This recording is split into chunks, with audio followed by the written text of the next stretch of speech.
Open with cinematic shots of Auckland Airport in the early morning. Travelers line up at departure gates, luggage stacked high, faces tense and uncertain. These are not tourists heading off on vacation. They are New Zealanders leaving their country behind.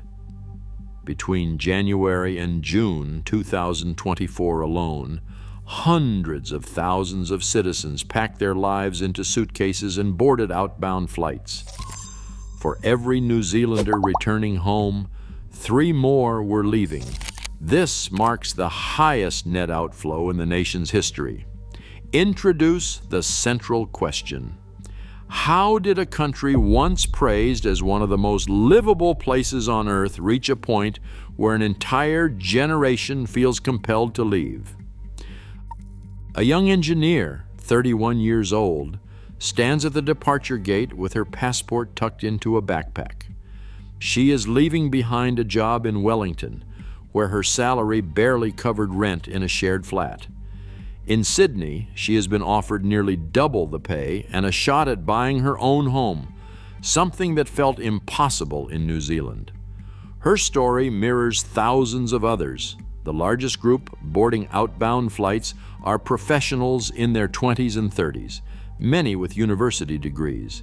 They are joined by skilled tradespeople, electricians, plumbers, and builders who find that their qualifications open doors across the Tasman.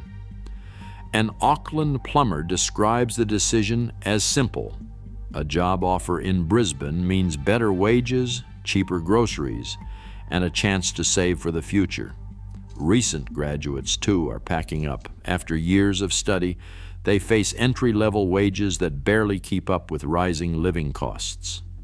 One 24-year-old, armed with a fresh diploma, heads for the United Kingdom, drawn by promises of career progression and affordable rent in regional cities. Australia and the United Kingdom have become magnets for New Zealanders seeking a better deal. For many, it is not just about chasing higher pay, but escaping the sense that life at home has become a struggle to stay afloat. What unites these departures is a quiet calculation. The numbers no longer add up in New Zealand, and the promise of a fair go seems easier to find elsewhere. A payslip lands in the inbox. After taxes, the engineer's take-home pay comes to just over $1,200 a week. Her rent for a single room in Wellington, $400, vanishes from that total before groceries, power, or student loan repayments even begin. Each month, more than half her income disappears into housing costs alone. In Sydney, the offer is $2,200 a week. Even after rent, she will have enough left over to save for a deposit, to travel, or just to breathe.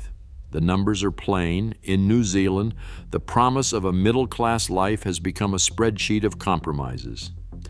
For the Auckland plumber, a week's wages in New Zealand, $1,300, barely stretch to cover rent, fuel, and groceries for his family of 4. In Brisbane, the same job pays $2,000 a week with rents that are lower and food that costs less.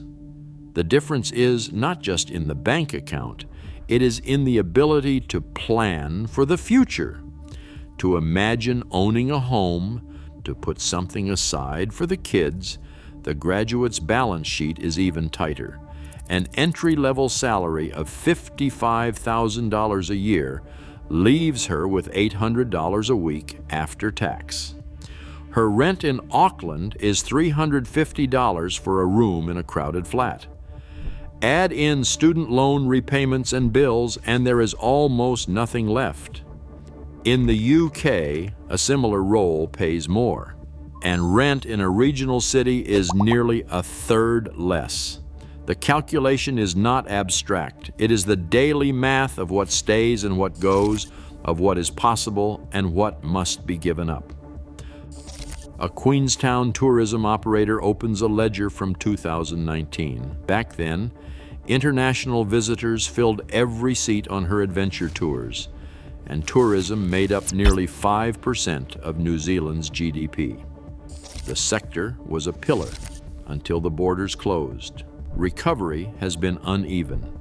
International arrivals have not returned to pre-pandemic highs, and new visitor levies introduced in 2019 to help fund environmental protection add to the cost of every trip. She describes watching tour bookings surge and collapse with each new travel restriction, then flatten out as global competition for tourists intensified. The uncertainty is constant. Operating costs have risen, while capacity limits and environmental rules cap how many guests she can host. She wonders how long her business can hold on. On a farm in Hawke's Bay, a grower walks through rows of unpicked fruit. During the pandemic, border closures left him without the migrant workers he relied on. In 2021 alone, millions of dollars worth of crops were left to rot in fields.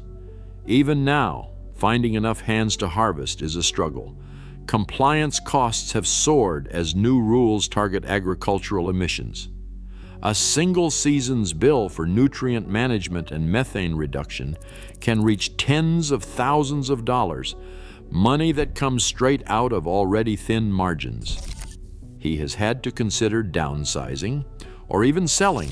For both the tourism operator and the farmer, the ground beneath their feet feels less stable every year.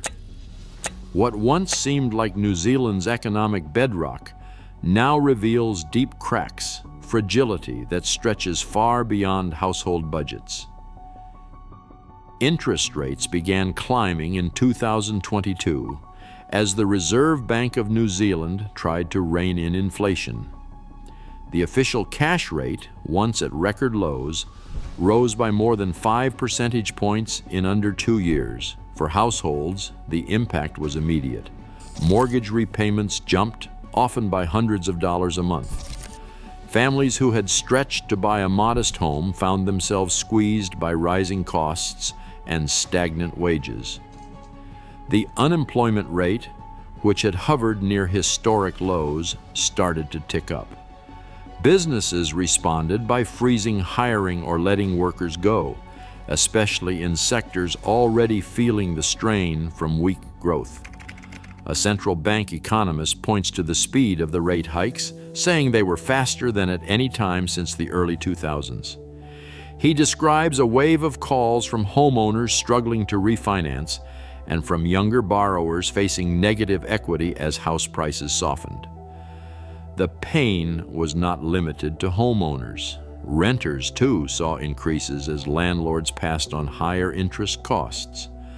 For many, the economic promise of New Zealand began to look fragile. These policy decisions, made to stabilize prices, were now pushing more people to weigh their options abroad. The question lingers, why did a few years of monetary tightening cause so much damage to the fabric of everyday life? In the mid-1980s, New Zealand's economy underwent a transformation that would set the course for the next 40 years. State subsidies vanished almost overnight. Markets were thrown open, public assets were sold, and the rules that protected workers were stripped away. The reforms, known as Rogernomics, promised efficiency and growth. What followed, however, was a wave of closures across the country's industrial heartlands.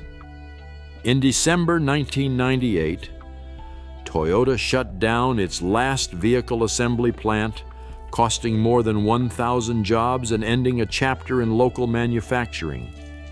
Plants like this had been pillars for entire communities. Their loss left scars that never fully healed. Union membership, once among the highest in the world, collapsed from nearly 70% in the 1980s to just 16.5% today. Collective bargaining gave way to individual contracts.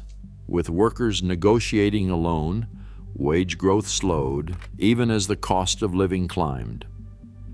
An economic historian explains that these changes did not just affect factories and union halls, they reshaped the entire wage structure, locking in a pattern where productivity gains failed to translate into higher pay. Over decades, the result has been a quiet divergence. A workforce asked to do more with less, and a generation left wondering if staying in New Zealand is still worth it. A renter in Auckland unfolds her latest lease agreement on the kitchen table. The rent has climbed again, now swallowing more than 60% of her take-home pay. Saving for a deposit is out of reach. She scrolls through listings, each one more expensive than the last, and wonders how anyone is supposed to get ahead.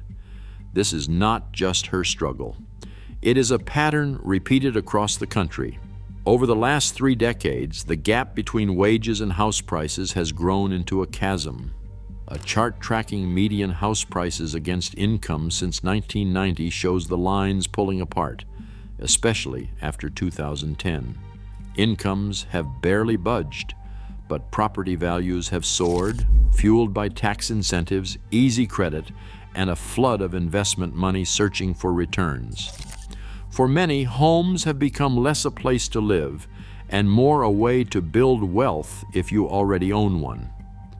For those shut out, the only way forward often leads to the airport. As young workers and families depart, businesses face shortages and the cycle deepens. The more people leave, the more pressure falls on those who remain, driving rents and prices even higher. This feedback loop, where unaffordable housing drives talent away and each departure makes the problem worse, now sits at the heart of New Zealand's crisis. New Zealand still has the resources, skills, and global reputation to redefine its future, but time is running out. The choices made now will determine whether the country becomes a leader in innovation and sustainability, or continues watching its next generation leave. If this resonated, subscribe for more investigations.